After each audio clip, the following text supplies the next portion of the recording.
میں نے بولا تھا مہندی میں میرا نام ہونا چاہیے، کیوں نہیں لکھوایا؟ وجدان نے اس کی کلائی پر اپنی گرفت مضبوط کرتے ہوئے اسے دیوار سے لگایا۔ اس کی آنکھوں میں شرارت اور حق جتانے کا ایک خاص انداز تھا۔ انایا نے تڑپ کر خود کو چھڑانے کی ناکام کوشش کی اور ایک گہرا سانس بھرتے ہوئے بولی، سب کے سامنے تو بڑے شریف مومن بنتے ہیں اور تنہائی میں چھت پر بلا کر ایسی حرکتیں کرتے ہیں۔ جائیے یہاں سے، جب ہماری اپنی رخصتی ہوگی تبھی نام لکھوانا میں نے۔ وہ ایک دلربا ادا سے پلٹی اور وہاں سے جانے لگی، لیکن وجدان کا ارادہ کچھ اور ہی تھا۔ اس نے تیزی سے انایا کا ہاتھ تھاما اور اسے قریب ہی پڑی چارپائی کی طرف دھکیلا۔ انایا سنبھل نہ سکی اور چارپائی پر گر گئی۔ اس سے پہلے کہ وہ اٹھتی، وجدان مہندی کی کون ہاتھ میں پکڑے اس کے اوپر جھک گیا۔ ٹھیک ہے، تم نے سب کے سامنے میرا نام لکھنے سے انکار کیا ہے نا، تو اب میں ایسی جگہ نام لکھوں گا جہاں سے میرے علاوہ کوئی دوسرا دیکھ بھی نہیں سکے گا۔ وجدان کے لہجے میں چھپی سنجیدگی اور اس کے جھکنے کے انداز نے انایا کے دل کی دھڑکنوں کو بے ترتیب کر دیا۔ وہ شرم و حیا سے لال سرخ ہو گئی، کیونکہ وجدان نے نہایت ہی مہارت سے اس کی گردن کے پچھلے حصے پر بالوں کی لٹوں کو ایک طرف ہٹاتے ہوئے مہندی کی نوک وہاں رکھی۔ انایا نے اپنی آنکھیں سختی سے بند کر لیں۔ اسے اپنی پشت پر مہندی کی ٹھنڈک اور وجدان کے لمس کی تپش بیک وقت محسوس ہو رہی تھی، جو اسے ایک انجانے سے احساس سے سرشار کر رہی تھی۔ انایا کو لگا جیسے وقت تھم گیا ہو، لیکن اگلے ہی لمحے اس کی آنکھوں میں تکلیف کی ایک لہر دوڑی اور اس کے لبوں سے ایک دبی دبی سی سسکی نکلی، اور اسے اپنی نازک جلد پر مہندی کی ٹھنڈک کی بجائے کسی تیز دھار جیسی چیز کی چبھن محسوس ہوئی۔ وجدان نے مہندی کی کون کو ایک طرف رکھ کر اپنی جیب سے ایک چھوٹی سی نوکیلی چیز نکالی تھی، جس کی مدد سے وہ انایا کی گردن کے عین پیچھے بالوں کی لکیر کے بالکل نیچے نہایت ہی جنونیت سے اپنا نام کندہ کر رہا تھا۔ انایا نے تڑپ کر آگے ہونے کی کوشش کی، مگر وجدان کے مضبوط ہاتھ نے اس کے کندھوں کو وہیں جما دیا تھا۔ وجدان، یہ کیا کر رہے ہیں؟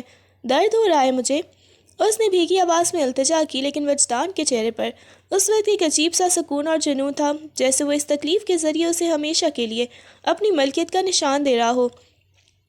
چبھن کے اس احساس کے ساتھ ہی وہاں خون کی چند بوندیں ابھری، جنہیں وجدان نے بڑی ہی محبت سے اپنے پوروں سے صاف کیا اور پھر اسی جگہ پر مہندی کی گہری تہ جما دی۔ اب وہاں صرف مہندی کا رنگ نہیں تھا، بلکہ اس کی کھال پر وجدان کا نام ہمیشہ کے لیے نقش ہو چکا تھا۔ انایا کا سارا وجود کانپ رہا تھا۔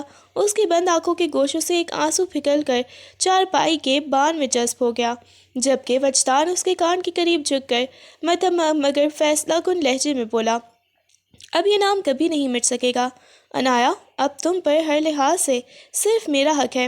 وجدان نے جب دیکھا کہ انایا کا وجود تھر تھرا رہا ہے تو اس نے جنون میں ایک عجیب سی نرمی درائی۔ اس نے وہی نوکیلی چیز ایک طرف پھینکی اور آہستہ سے جھک کر اپنے تپتے ہوئے لب انایا کی گردن کے اسی نازک حصے پر رکھ دیے جہاں ابھی اس نے اپنا نام کندہ کیا تھا۔ اس لمس کی تپش نے انایا کے پورے جسم میں ایک جھرجھری سی دوڑا دی۔ اسے چبھن کے اس احساس کے بعد ہی وجدان کی یہ قربت بے حد عجیب مگر پرکشش محسوس ہو رہی تھی۔ وجدان نے پیچھے سے اسے اپنے مضبوط حصار میں لیتے ہوئے اس کے کندھوں کے گرد بازو پھیلائے، جیسے وہ اسے دنیا کی ہر نظر سے چھپا لینا چاہتا ہو۔ انایا کی بند آنکھوں کے گوشوں سے ایک موٹا سا آنسو ٹوٹ کر اس کی گال سے ہوتا ہوا نیچے گرا، جس میں تکلیف بھی تھی اور ایک عجیب سی سپردگی بھی۔ وہ ہمت نہیں کر پا رہی تھی کہ اس حصار سے خود کو چھڑائے، جبکہ وجدان اس کے کان کے پاس اپنی گرم سانسوں کی تپش چھوڑتے ہوئے نہایت ہی مدھم آواز میں سرگوشی کرنے لگا، روتی کیوں ہو؟ یہ نشان تو گواہ ہے کہ اب تم میری روح کا حصہ بن چکی ہو۔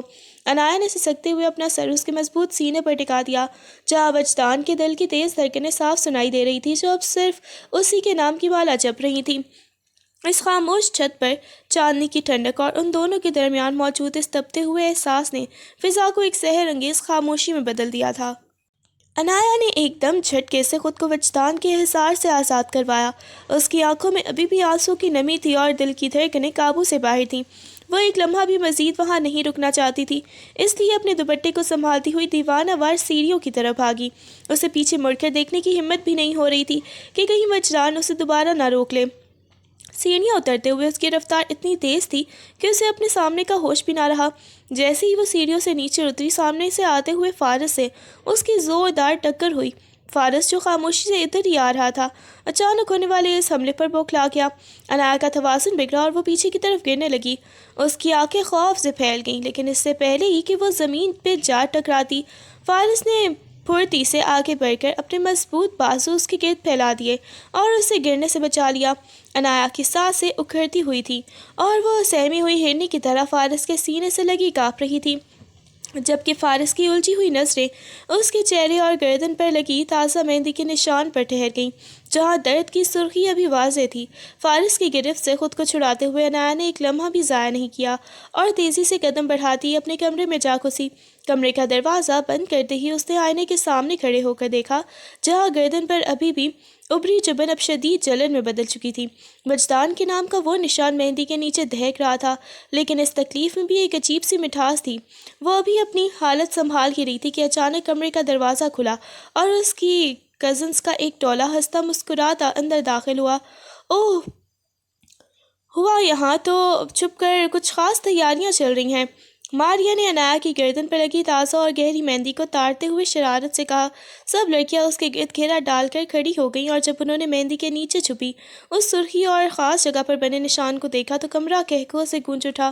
ماننا پڑے گا عنایا، وجدان بھائی کے ارادے تو بہت ہی خطرناک لگتے ہیں، ابھی سے اپنا نام لکھوا دیا، وہ بھی ایسی جگہ۔ تہذیب نے اسے کوہنی مارتے ہوئے چھیڑا۔ عنایا نے شرم سے اپنی نظریں جھکا لیں اور دوپٹے سے وہ نشان چھپانے کی ناکام کوشش کرنے لگی۔ ارے چھوڑو اسے، ابھی تو صاف لگ رہا ہے کہ اگلی رخصتی کی باری ان دونوں ہی کی ہے۔ منیبا نے تالی بجاتے ہوئے اعلان کیا تو باقی سب نے بھی ہاں میں ہاں ملائی۔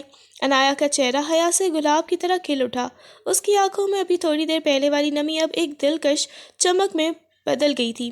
وہ کزنس کی ان باتوں پر تڑپ کر رہ گئی، مگر لبوں پر ایک خوبصورت مسکراہٹ پھیل گئی جسے وہ لاکھ چاہنے کے باوجود بھی چھپا نہ سکی۔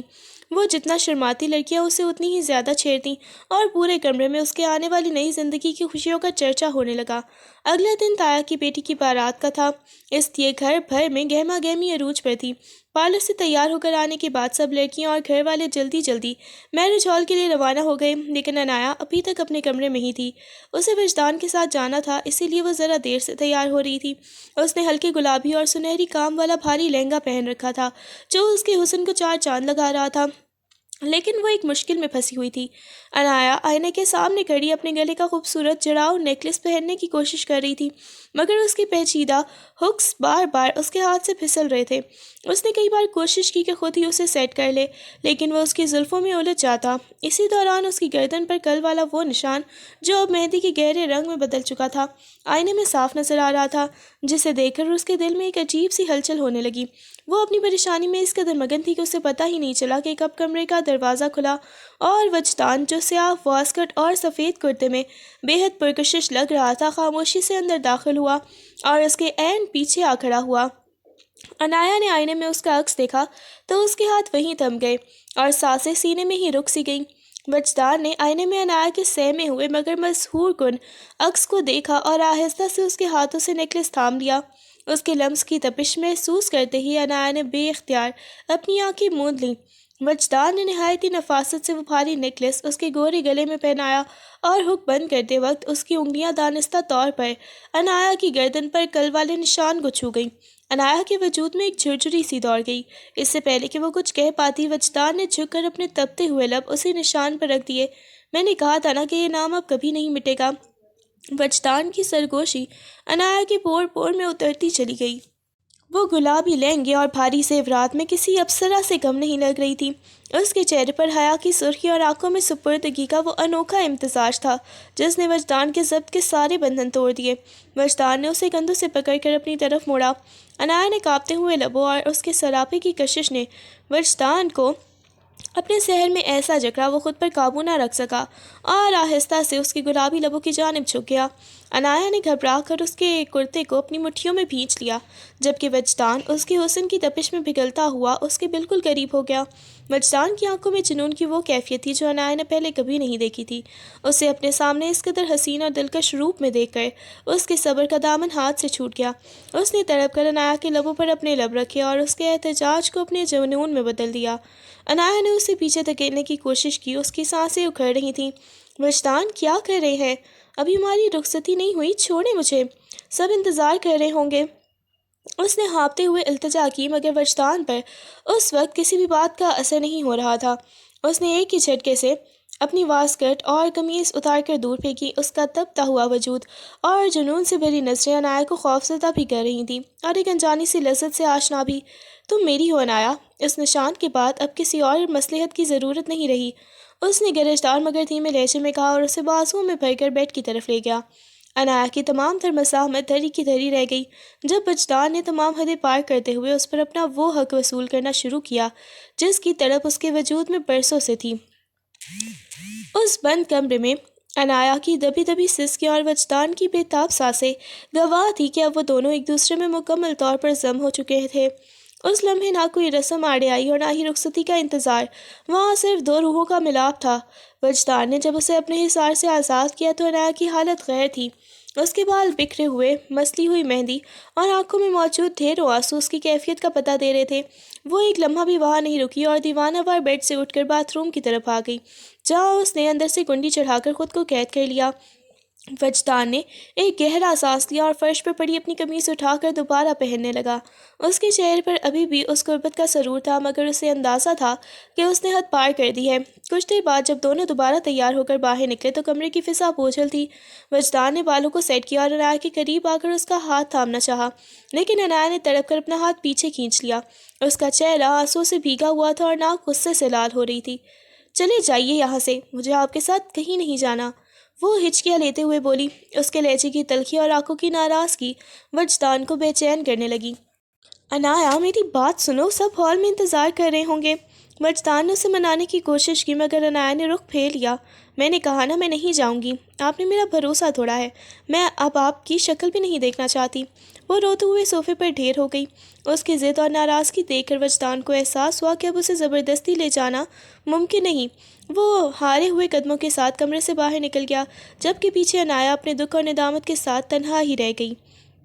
وجدان ابھی صحن میں ہی پہنچا تھا کہ تائے جان کی کال آ گئی، جن کے لہجے کی سختی صاف بتا رہی تھی کہ وہ سب کے دیر ہونے پر کتنے برہم ہیں۔ وجدان ابھی تک تم لوگ پہنچے نہیں، سب مہمان پوچھ رہے ہیں، عنایا کو لے کر فوراً ہال پہنچو۔ وجدان نے لب بھینچ کر جی تایا جان کہا اور واپس کمرے کی طرف پلٹا۔ کمرے میں داخل ہوتے ہی اس نے صوفے پر بیٹھی روتی ہوئی عنایا کا ہاتھ زبردستی تھاما اور اسے کھڑا کر دیا۔ بہت ہو گیا ڈرامہ، اب چپ چاپ میرے ساتھ چلو ورنہ میں تمہیں اٹھا کر گاڑی میں ڈال دوں گا۔ اس کے لہجے کے برفیلے پن نے عنایا کو لرزا کر رکھ دیا۔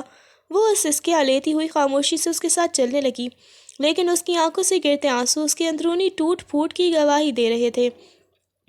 جیسے ہی وہ گاڑی میں بیٹھی عنایا نے ہچکی لیتے ہوئے کہا، آپ نے آج ثابت کر دیا کہ آپ کو میری خوشی یا میری عزت سے زیادہ اپنی انا عزیز ہے۔ یہ سننا تھا کہ وجدان کا پارا آسمان کو چھونے لگا۔ اس نے ایک لفظ کہے بغیر گاڑی سٹارٹ کی اور ریورس گیٹ ڈال کر اتنی تیز سے گاڑی باہر نکالی کہ ٹائروں کی رگڑ سے سڑک پر دھواں اٹھنے لگا۔ سڑک پر آتے ہی اس نے ایکسلریٹر پر پاؤں جما دیا۔ سو سے اوپر جا چکی تھی اور گاڑی ہوا سے باتیں کر رہی تھی۔ عنایا کا دل حلق میں آ گیا، اس نے ڈر کے مارے گاڑی کا ہینڈل سختی سے پکڑ لیا۔ وجدان پلیز گاڑی آہستہ چلائیں، مجھے ڈر لگ رہا ہے، وہ چیخی، مگر وجدان کی نظریں سڑک پر جمی تھی اور اس کے جبڑے سختی سے بھیجے ہوئے تھے۔ اس کی ڈیش ڈرائیونگ اور جنونی رفتار نے عنایا کو موت کا منظر دکھا دیا تھا۔ وہ آنکھیں بند کیے بس اللہ کو یاد کرنے لگی، جبکہ وجدان کا غصہ گاڑی کی رفتار کے ساتھ ساتھ بڑھتا ہی جا رہا تھا۔ وجدان کے جنون اور رفتار کے سامنے عنایا کی التجائیں بے اثر ہو رہی تھیں، لیکن تقدیر کو کچھ اور ہی منظور تھا۔ ابھی وہ ایک موڑ مڑنے ہی لگے تھے کہ اچانک سامنے سے ایک تیز رفتار ٹرک کالی گھٹا کی طرح نمودار ہوا۔ وجدان نے گھبرا کر بریک پر زور دیا، مگر بریک پیڈل اس کے پیروں تلے بالکل بے جان ہو چکا تھا، بریک نہیں لگ رہے تھے۔ وجدان کے ان الفاظ نے عنایا کے وجود میں برف بھر دی۔ اس سے پہلے کہ وجدان گاڑی کو کسی اور طرف موڑ پاتا، گاڑی کی رفتار اتنی زیادہ تھی کہ وہ قابو سے باہر ہو کر سیدھی ٹرک کے سامنے والے حصے سے جا ٹکرائی۔ ایک زوردار دھماکہ ہوا جس نے فضا کو لرزا کر رکھ دیا۔ شیشے ٹوٹنے کی آوازیں اور دھات کے مڑنے کا شور کانوں کے پردے پھاڑنے لگا۔ گاڑی کا اگلا حصہ ٹرک کے پہیوں کے نیچے بری طرح پچک گیا تھا۔ عنایا کا سر ڈیش بورڈ سے اتنی زور سے ٹکرایا کہ وہ ایک سسک کے ساتھ ہی بے ہوش ہو گئی، جبکہ وجدان اسٹیئرنگ وہیل اور سیٹ کے درمیان بری طرح پھنس چکا تھا۔ ہر طرف دھواں، خاموشی اور سڑک پر پھیلا ہوا کانچ تھا جو بھی تھوڑی دیر پہلے کی لڑائی اور جنون کی بھیانک انجام کی داستان سنا رہا تھا۔ دونوں کا لہنگا اور واسکٹ جو خوشیوں کے لیے پہنے گئے تھے اب خون کی چھینٹوں سے سرخ ہو رہے تھے۔ انایا نے ایک جھرجھری لی اور بمشکل اپنی پلکیں کھولیں۔ اسے اپنے ماتھے سے بہتے گرم لہو کی تپش محسوس ہو رہی تھی۔ اس کا پورا وجود شدید درد کی لہروں میں گھرا ہوا تھا، لیکن اس کی دھندلاتی نظریں بے اختیار اپنے پہلو میں بیٹھے وجدان کی طرف گئیں۔ گاڑی کا اسٹیئرنگ وہیل وجدان کے سینے میں پیوست ہو چکا تھا اور اس کا سر بے جان ہو کر اسی اسٹیئرنگ پر پڑا تھا۔ وجدان کا وہ چہرہ جس پر ابھی تھوڑی دیر پہلے جنون اور غصے کی سرخی تھی اب بالکل زرد پڑ چکا تھا، اور اس کی پیشانی سے نکلنے والا خون اس کے سفید کرتے کو داغدار کر رہا تھا۔ انایا نے کانپتے ہاتھوں سے اسے چھونا چاہا، اس کے لبوں سے وجدان کا نام نکلنا چاہا، مگر آواز گلے میں ہی دم توڑ گئی۔ اسے اپنے سامنے سب کچھ گھومتا ہوا محسوس ہوا۔ وجدان کا ساکت وجود اس کی آنکھوں کے سامنے دھندلا گیا اور پھر ایک گہرا سیاہ اندھیرا اس کے گرد چھا گیا جس نے اسے بے ہوشی کی آغوش میں دھکیل دیا۔ فضا میں صرف دور سے آتی ایمبولینس کے سائرن کی آواز گونج رہی تھی، جبکہ وہ دونوں زندگی اور موت کی اسی کشمکش میں ایک دوسرے سے بے خبر ہو چکے تھے۔ ہسپتال کے اس مخصوص کمرے میں پھیلی ادویات کی بو اور مشینوں کی مسلسل بیپ بیپ کی آواز ہی زندگی کا واحد ثبوت تھی۔ انایا کی آنکھیں جو نہ جانے کتنے ہفتوں سے ایک گہری اور سیاہ نیند کی آغوش میں تھیں اب آہستہ آہستہ بوجھل پلکوں کے بوجھ کو سہارنے کی کوشش کر رہی تھیں۔ باہر سورج کی مدھم روشنی کھڑکی کے پردوں سے چھن کر اس کے زرد چہرے پر پڑ رہی تھی، جو ہفتوں کی بے ہوشی کے بعد مزید نکھر تو گیا تھا مگر اس پر کرب کی لکیریں واضح تھیں۔ اس نے ایک گہرا سانس لیا تو اس کے سینے میں درد کی ایک لہر اٹھی جس نے اسے ماضی کے اس آخری بھیانک لمحے کی یاد دلا دی۔ اس کے خشک اور پپڑی جمے ہوئے لبوں میں ایک ہلکی سی جنبش ہوئی، جیسے وہ کسی کو پکارنا چاہ رہی ہو۔ کمرے میں موجود نرس تیزی سے اس کی قریب آئی، لیکن انایا کے شعور میں صرف ایک ہی عکس باقی تھا، وہ ساکت وجود جو خون میں لت پت اسٹیئرنگ پر سر جھکائے ہوئے تھا۔ وجدان۔ اس کے لبوں سے نکلی یہ پہلی صدا اتنی مدھم تھی کہ شاید اسے خود بھی سنائی نہ دی ہو، لیکن اس نام کو پکارتے ہی اس کی آنکھوں کے گوشوں سے دو آنسو ٹوٹ کر تکیے میں جذب ہو گئے۔ ہوش آتے ہی اس کا پہلا احساس، پہلی تڑپ اور پہلا سوال صرف وہی شخص تھا جس نے اسے اپنی محبت کے نشان تلے ہمیشہ کے لیے قید کر لیا تھا۔ اسے یاد نہیں تھا کہ کتنا وقت گزر چکا ہے، اسے بس وہ چہرہ یاد تھا اور اس نام کی تپش جو اب اس کی روح کا حصہ بن چکی تھی۔ اس نے اپنی گردن کو ہلکا سا موڑنے کی کوشش کی، جہاں اب بھی اس جنونی محبت کا نشان ایک ہلکے سے داغ کی صورت میں موجود تھا، جو اسے یہ احساس دلا رہا تھا کہ وہ زندہ تو ہے، صرف اس نام کے سہارے۔ جب ڈاکٹرز اور گھر والے کمرے میں داخل ہوئے تو انایا کی بے چین نظریں صرف ایک ہی چہرے کو تلاش کر رہی تھیں۔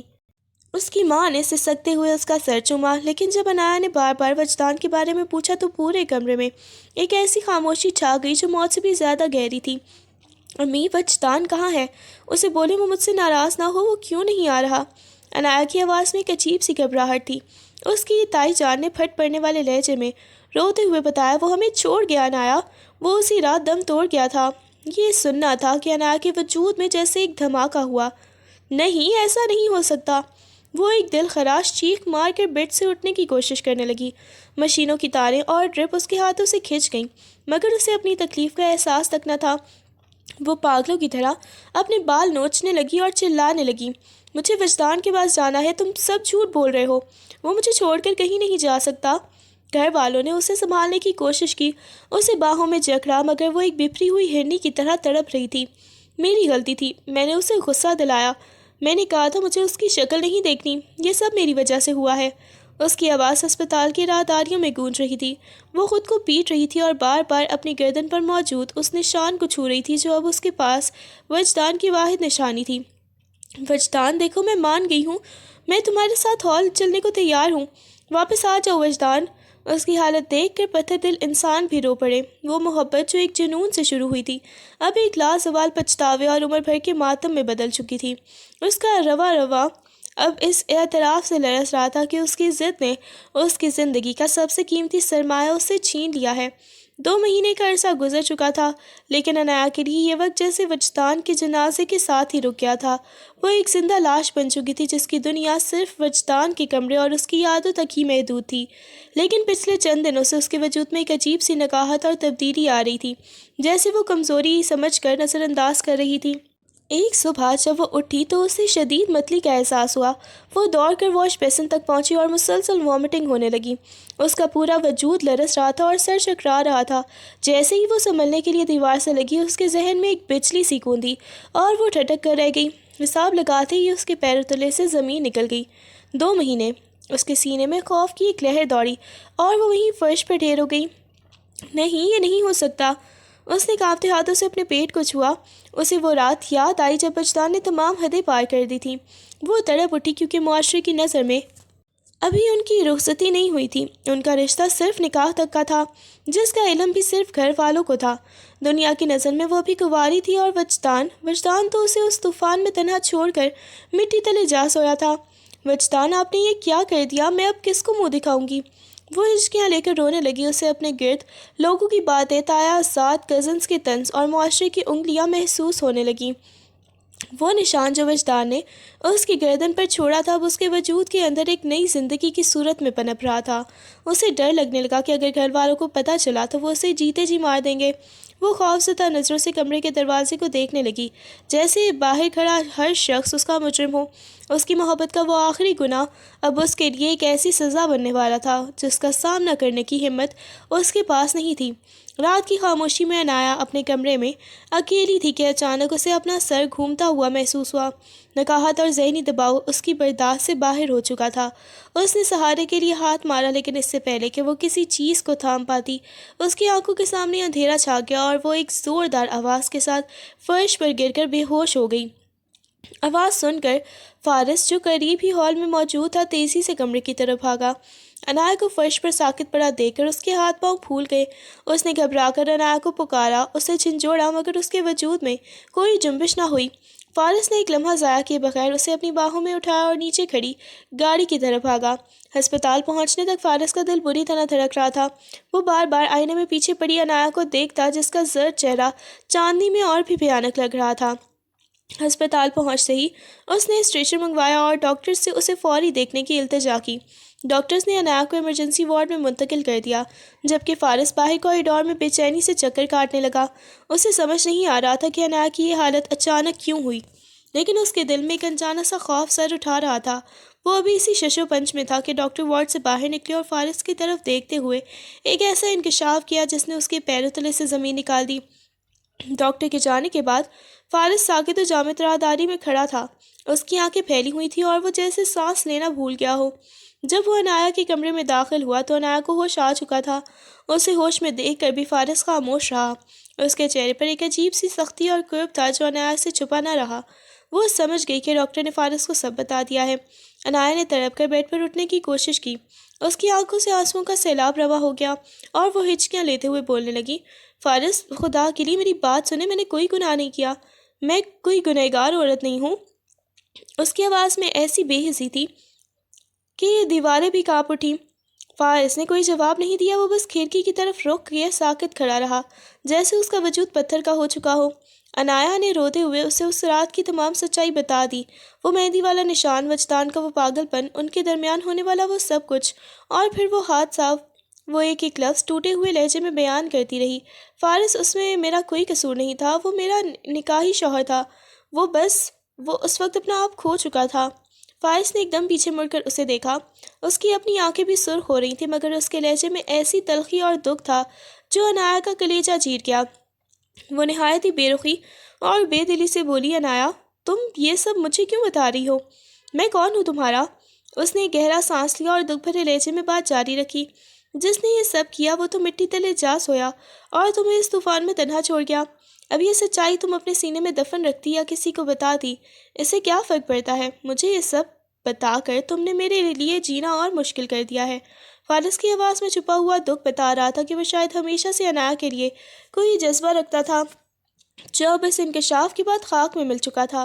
وہ ایک بھی پل وہاں مزید رکے بغیر کمرے سے باہر نکل گیا، جبکہ پیچھے عنایا اسے ویرانی میں خود کو پہلے سے بھی زیادہ اکیلا محسوس کرنے لگی۔ ہسپتال سے واپسی پر کے بعد عنایا کا وجود جیسے پگھل رہا تھا۔ اسے علم تھا کہ یہ سچائی اب چھپانے نہیں چھپے گی۔ ایک رات جب گھر کے تمام بڑے جمع تھے، عنایا نے ضبط کے تمام بندھن توڑ دیے اور روتے ہوئے اپنی ماں اور چچی کے سامنے سجدہ ریز ہو گئی۔ اس نے سسکیاں لیتے ہوئے اس رات کا ایک ایک پل ان کے سامنے رکھ دیا، گردن پر موجود وہ نشان دکھایا جو اب گواہ بن چکا تھا۔ اس کی ماں اور چچی عنایا کی پاک دامنی سے واقف تھیں، انہوں نے اس کے آنسوؤں میں چھپی سچائی کو پہچان لیا اور اسے سینے سے لگا کر رونے لگیں۔ لیکن تائی جان جو وجدان کی ماں تھی، یہ سنتے ہی جیسے آگ بگولا ہو گئی، ان کا چہرہ غصے سے تمتما اٹھا اور وہ دھاڑ کر بولی، بس کر دو عنایا، اپنی گناہوں کی داستانیں سنانا بند کرو، میرا وجدان تو دنیا سے چلا گیا، اب تم کسی اور کا گناہ میرے بیٹے کے نام لگا رہی ہو۔ نہیں تائی جان، اللہ گواہ ہے، یہ وجدان کی ہی نشانی ہے۔ عنایا نے ان کے پاؤں چھونے کی کوشش کی مگر تائی جان نے اسے پیچھے دھکیل دیا۔ ان کا لہجہ زہر میں بھجا ہوا تھا۔ میرا بیٹا نمازی پرہیزی تھا، وہ ایسا کر ہی نہیں سکتا تھا، وہ تو رخصتی سے پہلے تمہیں چھونا بھی گناہ سمجھتا تھا، تم اب یہ ناپاک الزام اس پر لگا کر اپنی عزت بچانا چاہتی ہو؟ ہرگز نہیں، میرا وجدان ایسا نہیں تھا، تم جھوٹ بول رہی ہو۔ تائی جان کا انکار ایک دیوار بن کر عنایا کے سامنے کھڑا ہو گیا۔ وہ اپنے بیٹے کی محبت میں اس قدر اندھی ہو چکی تھی کہ انہیں عنایا کی طرف اور سچائی میں صرف دھوکہ نظر آ رہا تھا۔ گھر کی فضا اب الزام تراشیوں اور آنسوؤں کی لپیٹ میں تھی، جہاں ایک ماں اپنے بیٹے کی پارسائی کی جنگ لڑ رہی تھی اور دوسری طرف عنایا اپنی بربادی کا نوحہ پڑھ رہی تھی۔ ان 2 ماہ کے دوران عنایا کی حالت روز بروز بگڑتی ہی چلی گئی۔ وہ نہ کچھ کھاتی ہی نہ پیتی تھی، بس ایک کونے میں پڑی وجدان کی تصویریں دیکھتی رہتی۔ لیکن وقت گزرنے کے ساتھ ساتھ جب گھر کے بڑوں نے عنایا کی حالت اور اس کی باتوں کی سچائی کو پرکھا تو تایا جان اور بابا نے اس کی پاک دامنی کی گواہی دے دی۔ تائی جان کی مخالفت کے باوجود بھی وجدان کے بابا تایا جان نے یہ تسلیم کر لیا کہ عنایا کے وجود میں پلنے والی جان ان کے اپنے خون کی نشانی ہے۔ فارس جو پہلے ہی ٹوٹ چکا تھا اب ایک سائے کی طرح عنایا کے ساتھ رہنے لگا۔ وہ اس کی ہر ضرورت کا خیال رکھتا، اسے وقت پہ دوائیاں دیتا اور اس کی خاموش تکلیف کو بانٹنے کی کوشش کرتا۔ گھر کے بڑوں نے مل کر یہ فیصلہ کر لیا کہ بچہ پیدا ہونے کے بعد عنایا کا نکاح فارس سے کر دیا جائے گا تاکہ بچے کو نام مل سکے اور عنایا کی زندگی سنور جائے۔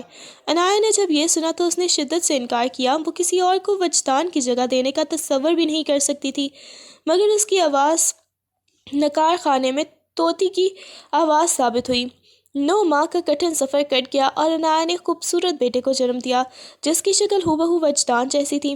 اسے لگا اب شاید اسے سکون مل جائے گا، مگر ابھی بچے کی ولادت کو 3 ماہ ہی گزرے تھے کہ گھر والوں نے زبردستی نکاح کی تیاریاں شروع کر دیں۔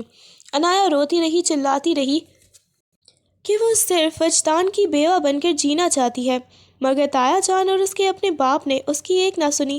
اسے زبردستی سرخ جوڑا پہنایا گیا، اس کی آنکھوں سے گرتے آنسوؤں نے اس کے میک اپ کو دھول دیا، مگر وہ بے بس تھی۔ اسی بوجھل دل کے ساتھ وجدان کی وفات کے 1 سال بعد اس کا نکاح فارس سے پڑھا دیا گیا۔ وہ نکاح کے بول سنتے ہی ساکت کھڑی تھی جب اس کی گود میں موجود ننھا وجدان اپنی معصوم آنکھوں سے اپنی ماں کی بے بسی دیکھ رہا تھا۔ وہ اب فارس کی منقوہ تو بن چکی تھی، مگر اس کی روح ابھی اسی چھت پر بھٹک رہی تھی جہاں وجدان نے اس کی گردن پر اپنی محبت کا نشان چھوڑا تھا۔ نکاح کے بعد جب فارس کمرے میں داخل ہوا تو عنایا بیٹھ کے ایک کونے میں سمٹی ہوئی اپنے ننھے وجود کو سینے سے لگائے بیٹھی تھی۔ وہ بچہ جو وجدان کی آخری نشانی تھا اس وقت عنایا کے لیے واحد پناہ گاہ تھا۔ فارس نے بغیر کچھ کہے آگے بڑھ کر نہایت ہی نرمی سے عنایا کی گود سے بچے کو اٹھایا۔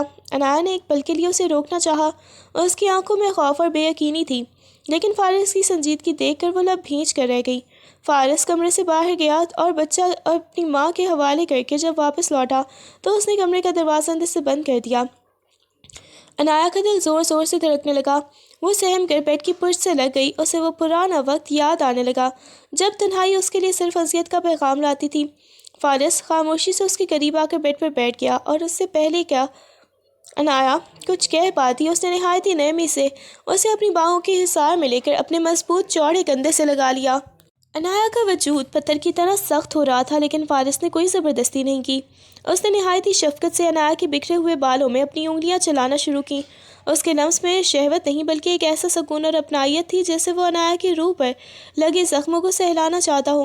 وہ خاموش تھا، مگر اس کے بالوں میں چلتی انگلیاں اور اس کے سانسوں کی تپش عنایا کو یہ احساس دلا رہی تھی کہ وہ اس کے غموں کو بانٹنے کے لیے تیار ہے۔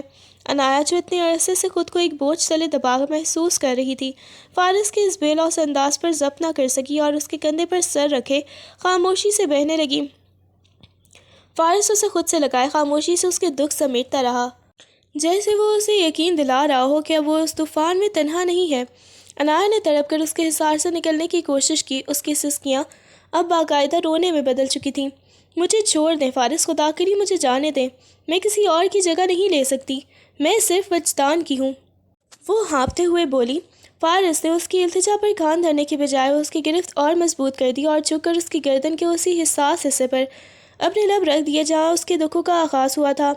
عنایا، خاموش ہو جاؤ، مجھے خود پر دسترس حاصل کرنے دو، آج مجھے مت روکنا۔ فارس کے لہجے میں ایک عجیب سی خود سپردگی اور التجا تھی، جیسے وہ ان تمام برسوں کی محرومی کو سمیٹنا چاہتا ہو۔ عنایا ساکت ہو گئی، اس کی آنکھوں سے آنسو مسلسل بہہ کر فارس کے کندھے کو بھگو رہے تھے۔ وہ ایک ہارے ہوئے جواری کی طرح اس کے رحم و کرم پر تھی۔ اسی دوران فارس کی نظر عنایا کی گردن پر موجود اس نشان پر پڑی جو بالوں کے ہٹنے سے اب بالکل واضح ہو چکا تھا۔ وہ نام جو وجدان نے جنون میں وہاں کندہ کیا تھا اب بھی اپنی پوری شناخت کے ساتھ وہاں موجود تھا، اور فارس کو یہ یاد دلا رہا تھا کہ وہ جس عورت کو اپنا بنانا چاہتا ہے اس کی روح اور جسم پر کسی اور کی مہر لگی ہوئی ہے۔ فارس کا وجود جیسے ایک دم برف ہو گیا، اس نے جھٹکے سے عنایا کو خود سے الگ کیا۔ اس کی آنکھوں میں قرب، غصہ اور شکست کے ملے جلے جذبات تھے۔ وہ ایک لفظ کہے بغیر بستر سے اٹھا اور تیزی سے کمرے کے دروازے کی طرف بڑھا۔ عنایا جو ابھی تک صدمے میں تھی اسے جاتے دیکھ کر ہڑبڑا گئی۔ فارس، میری بات سنیں فارس، اس نے پیچھے سے پکارا۔ اسے ڈر تھا کہ کہیں وہ پھر سے اکیلی نہ ہو جائے، کہیں یہ خاموشی کسی نئے طوفان کا پیش خیمہ نہ ہو۔ مگر فارس نے مڑ کر نہ دیکھا اور دروازہ زور سے بند کر کے باہر نکل گیا، جبکہ عنایا اسی کمرے میں وجدان کے نام اور فارس کی ادھوری غربت کے درمیان گھٹ کر رہ گئی۔ اس کی پکار راداریوں میں دم توڑ گئی، مگر فارس کے قدموں کی چاپ واپس نہ لوٹی۔ عنایا کافی دیر تک باہر رہی، شاید اسے خود کو سنبھالنے کے لیے وقت چاہیے تھا۔ جب وہ واپس کمرے میں آئی تو فارس بیڈ کی پشت سے سر ٹکائے آنکھیں موندے بیٹھا تھا۔ اس کا چہرہ کسی گہرے دکھ کی عکاسی کر رہا تھا۔ عنایا نے دبے قدموں چلتے ہوئے بیڈ کے دوسرے کونے پر جگہ بنائی، مگر خاموشی اتنی گہری تھی کہ اس کی اپنی سانسوں کی آواز بھی اسے بھاری لگ رہی تھی۔ کچھ دیر بعد فارس نے آنکھیں کھولی اور اس کی سمت دیکھے بغیر نہایت ہی دھیمے لہجے میں پوچھا، تم اب بھی وہیں کھڑی ہو عنایا، جہاں وہ تمہیں چھوڑ کر گیا تھا؟ عنایا نے چونک کر اسے دیکھا، اس کی پلکیں اب بھی گیلی تھیں۔ فارس، میں نے کبھی کسی کو دھوکے میں نہیں رکھا، میں تو آپ سے پہلے ہی کہا تھا کہ میرے پاس دینے کے لیے اب کچھ بھی نہیں بچا۔ فارس نے تلخی سے مسکراتے ہوئے اس کی طرف رخ کیا اور بولا، دینے کے لیے کچھ بچا ہو یا نہ ہو، لیکن یہ نشان، یہ نام، یہ ہر لمحہ مجھے احساس دلاتا ہے کہ تم میرے پاس ہو کر بھی میری نہیں ہو۔ میں کتنا ہی بڑا کیوں نہ بن جاؤں، اسے ایک نام سے کبھی جیت نہیں سکوں گا۔ عنایا کی سسکیاں بن گئیں۔ آپ جیتنا کیوں چاہتے ہیں فارس؟ کیا یہ کافی نہیں کہ میں آپ کے نکاح میں ہوں؟ کیا یہ کافی نہیں کہ میں آپ کی ہر بات مانتی ہوں؟ نکاح جسموں کا ہوتا ہے عنایا، روحوں کا نہیں۔ فارس نے ایک لمبی آہ بھری اور لائٹ بند کر دی۔ جاؤ سو جاؤ، تم تھک گئی ہوگی۔ کمرے میں اندھیرا چھا گیا، مگر دونوں کی آنکھوں سے نیند کوسوں دور تھی۔ فارس نے رخ موڑ کر آنکھیں موند لیں، جبکہ عنایا ساکت لیٹی چھت کو گھورتی رہی۔ اس رات وہ دونوں ایک ہی بستر پر ہونے کے باوجود دو الگ الگ دنیاؤں کے مسافر تھے، جو ایک دوسرے کی غربت میں بھی تنہائی کا ماتم کر رہے تھے۔ آہستہ آہستہ وقت گزرتا گیا اور خاموشی کے سائے تلے وہ دونوں نیم بے ہوشی کی نیند میں اترتے چلے گئے۔ کچھ دن بعد جب گھر میں خاموشی تھی، عنایا نے سوچا کہ الماری کی کچھ پرانی ترتیب درست کر لی جائے۔ کپڑے ہٹاتے ہوئے اس کی نظر الماری کے بالکل آخری کونے میں چھپی ایک پرانی لیدر کی ڈائری پر پڑی۔ اس نے تجسس کے عالم میں اسے باہر نکالا اور جیسے ہی پہلا صفحہ کھولا اس کے ہاتھ لرزنے لگے۔ ڈائری کا ہر صفحہ عنایا کے نام سے بھرا ہوا تھا۔ وہاں صرف نام نہیں تھا بلکہ محبت میں ڈوبی ہوئی غزلیں، نظمیں اور کئی جگہوں پر اس کے بچپن کی چھوٹی چھوٹی باتوں کا ذکر تھا۔ ڈائری کی تاریخیں بتا رہی تھیں کہ یہ جذبات آج کے نہیں بلکہ برسوں پرانے تھے۔ فارس نے تب سے لکھنا شروع کیا تھا جب وہ دونوں ابھی اسکول میں تھے۔ ایک جگہ لکھا تھا، تم میری دعا بن چکی ہو عنایا، چاہے تم کسی اور کی تقدیر بن جاؤ، مگر میری ڈائری کا ہر حرف صرف تمہارے نام سے شروع ہو کر تم پر ہی ختم ہوگا۔ ایک اور صفحے پر عنایا کا ایک پرانا سوکھا ہوا پھول چپکا تھا، جس کے نیچے فارس نے لکھا تھا، محبت وہ نہیں جو حاصل کر لی جائے، محبت وہ ہے جو خاموشی سے نبھائی جائے، جیسے میں تمہیں دور سے دیکھ کر نبھا رہا ہوں۔ عنایا کی آنکھوں سے آنسو ٹوٹ کر ڈائری کے صفحات پر گرنے لگے۔ اسے کبھی اندازہ ہی نہیں ہوا کہ جس شخص کو وہ بے رخی اور غصہ دکھاتی رہی، وہ خاموشی سے اس کے ہر دکھ اور سکھ کو اپنی روح میں سموئے ہوئے تھا۔ اسے احساس ہوا کہ فارس کی تلخی کے پیچھے وہ محرومی تھی جو اسے بچپن سے ملی تھی۔ وہ ڈائری سینے سے لگا کر وہیں فرش پر بیٹھ گئی۔ اسے لگا جیسے آج پہلی بار اس نے فارس کے دل کا وہ دروازہ کھولا ہے جس کی چابی صرف اس کے پاس تھی، مگر وہ ہمیشہ وجدان کی یادوں میں کھوئی رہی۔ اسے اپنے اس رویے پر شدید ندامت ہونے لگی کہ اس نے فارس کی اتنی پاکیزگی اور پرانی محبت کو کبھی سمجھنے کی کوشش ہی نہیں کی تھی۔ ڈائری کے ان انکشافات نے عنایا کے دل میں فارس کے لیے عزت اور ہمدردی کے کئی بند دروازے کھول دیے۔ اس نے محسوس کیا کہ فارس کی تلخی دراصل اس کی برسوں کی محرومی کا رد عمل تھی، لیکن سب سے بڑھ کر جس چیز نے عنایا کو پگھلنے پر مجبور کیا وہ فارس کا اس کے بیٹے کے ساتھ رویہ تھا۔ فارس اس ننھے وجود سے اس طرح پیار کرتا تھا جیسے وہ اس کا اپنا خون ہو۔ وہ اسے اپنی باہوں میں بھر کر گھنٹوں بہلاتا، اسے وجدان کا بیٹا نہیں بلکہ اپنا بیٹا سمجھ کر اس کی ہر ضرورت کا خیال رکھتا۔ عنایا نے کئی بار اسے چھپ کر دیکھا تھا جب وہ بچے کے ماتھے پر بوسہ دیتے ہوئے سرگوشی کرتا، تمہارے لیے وہ سب کروں گا جو میں اپنے لیے نہ کر سکا۔ عنایا کو احساس ہوا کہ وجدان تو اس کی یادوں کا حصہ بن چکا ہے، لیکن یہ جیتا جاگتا شخص اس کے اور اس کے بچے کی ڈھال بنا ہوا ہے۔ اس نے تہیہ کر لیا کہ اب وہ خود آگے بڑھے گی اور فارس کو اس کے بچپن کی محبت کا وہ حق دے گی جس کا وہ حقدار تھا۔ اس رات جب فارس کمرے میں آیا اور حسب معمول دوسری طرف رخ کر کے لیٹنے لگا تو عنایا نے آہستہ سے پکارا، فارس۔ فارس ٹھٹک کر رکا۔ عنایا نے اس کے قریب آئی اور نہایت ہی نرمی سے اس کے ہاتھ اپنے ہاتھوں میں لے لیا۔ مجھے معاف کر دیں فارس، میں نے ہمیشہ آپ کو وجدان کے ترازو میں تولا، لیکن آج مجھے پتہ چلا کہ آپ کی محبت تو مجھ پر قرض ہے۔ اس نے وہ ڈائری اس کے سامنے رکھ دی۔ فارس کی آنکھوں میں حیرت اور پھر نامعلوم چمک ابھری۔ عنایا نے اس کے کندھے پر سر رکھا اور دھیمے لہجے میں بولی، آپ میرے بیٹے کے لیے اتنے اچھے باپ ثابت ہوئے ہیں کہ اب میرا دل چاہتا ہے کہ میں بھی آپ کے لیے ایک اچھی شریک حیات بنوں۔ اب میں پیچھے نہیں مڑوں گی فارس۔ فارس نے اس کا چہرہ اپنے ہاتھوں کے پیالے میں لیا۔ اس کی آنکھوں میں برسوں کی پیاس اب مٹتی محسوس ہو رہی تھی۔ اس نے عنایا کو خاموشی سے اپنے سینے سے لگا لیا۔ اس بار کمرے کی فضا میں کوئی ادھورا پن نہیں تھا بلکہ ایک نئی اور خوبصورت زندگی کی شروعات تھی۔ رات کی تاریکی پھیلتے ہی گھر کے ایک کونے میں عنایا اپنی ماں اور چچی کے سامنے بیٹھی تھی، جہاں خاموشی کا راج تھا، مگر ان دونوں کی نظریں عنایا کے چہرے پر جمی تھی۔ عنایا کے ماں نے اس کا ہاتھ تھام کر نہایت ہی سنجیدگی سے کہا، بیٹی جو ہونا تھا وہ ہو گیا، وجدان کی یادیں تمہارے دل میں رہیں گی، مگر اب فارس تمہارا مجازی خدا ہے۔ اس بے زبان نے تمہارے لیے اور تمہارے بچے کے لیے جتنا کچھ کیا ہے کوئی سگا بھی نہیں کرتا۔ چچی نے بات کو آگے بڑھاتے ہوئے تھوڑا سخت مگر مخلص لہجہ اپنایا۔ عنایا، مرد کی محبت اور صبر کی ایک حد ہوتی ہے۔ فارس بچپن سے تمہیں چاہتا ہے، اس نے تمہارے ہر دکھ کو اپنایا ہے، لیکن اگر تم نے اب بھی اسے دھتکارا اور اسے اس کا جائز حق نہ دیا تو وہ ٹوٹ جائے گا۔ یاد رکھنا، اگر وہ ایک بار ہاتھ سے نکل گیا یا اس کا دل تم سے کھٹا ہو گیا تو پھر پچھتاوے کے سوا کچھ نہیں بچے گا۔ ان دونوں کی باتوں نے عنایا کے دل کے اندر ہلچل مچا دی۔ اسے اپنی ماں کی نصیحت اور چچی کی تنبیہ میں سچائی نظر آئی۔ وہ خاموشی سے اپنے کمرے میں چلی آئی۔ آج اسے ڈر اور ہچکچاہٹ کو ایک طرف رکھ کر فارس کے لیے تیار ہونے کا فیصلہ کیا۔ اس نے گہرے جامنی رنگ کا لباس پہنا، ہلکا سا سنگھار کیا اور بالوں کو سلیقے سے سنوارا۔ جب اس نے آئینے میں خود کو دیکھا تو اسے احساس ہوا کہ وہ صرف ایک بیوہ یا ماں نہیں بلکہ فارس کی منکوہہ بھی ہے۔ کچھ دیر بعد جب فارس کمرے میں داخل ہوا تو عنایا کو اس روپ میں دیکھ کر اس کے قدم وہیں تھم گئے۔ کمرے میں مدھم روشنی اور عنایا کے وجود سے اٹھتی اٹھتی بھینی بھینی خوشبو نے فضا کو سحر انگیز بنا دیا تھا۔ عنایا نے نظریں اٹھا کر فارس کو دیکھا جس کی آنکھوں میں آج پھر وہی پرانی تڑپ اور حیرت تھی، مگر اس بار عنایا نے رخ نہیں پھیرا بلکہ ایک دھیمی مسکراہٹ کے ساتھ اس کا استقبال کرنے کے لیے تیار کھڑی تھی۔ اس نے فیصلہ کر لیا تھا کہ وہ فارس کی برسوں کی پیاس اور اس کے خلوص کو اب مزید تشنا نہیں رہنے دے گی۔ رات کی خاموشی میں جب فارس کمرے میں داخل ہوا تو عنایا کو یوں سنورے ہوئے دیکھ کر اس کے قدم ایک لمحے کو ٹھٹکے، مگر پھر اس نے فوراً نظریں چرا لیں۔ اس کے چہرے پر ایک عجیب سی سختی تھی، جیسے وہ خود کو کسی بڑے امتحان سے گزار رہا ہو۔ وہ خاموشی سے الماری سے اپنے کپڑے نکالنے لگا جیسے عنایا وہاں موجود ہی نہ ہو۔ عنایا نے اس کی بے رخی محسوس کی، مگر آج وہ پیچھے ہٹنے والی نہیں تھی۔ وہ دبے قدموں اس کے قریب آئی اور نہایت ہی نرمی سے اس کے ہاتھ سے قمیص لے کر ایک طرف رکھ دی۔ دور رہو عنایا، مت چھیڑو مجھے، فارس نے بھرائی ہوئی آواز میں کہا اور اپنا رخ موڑ لیا۔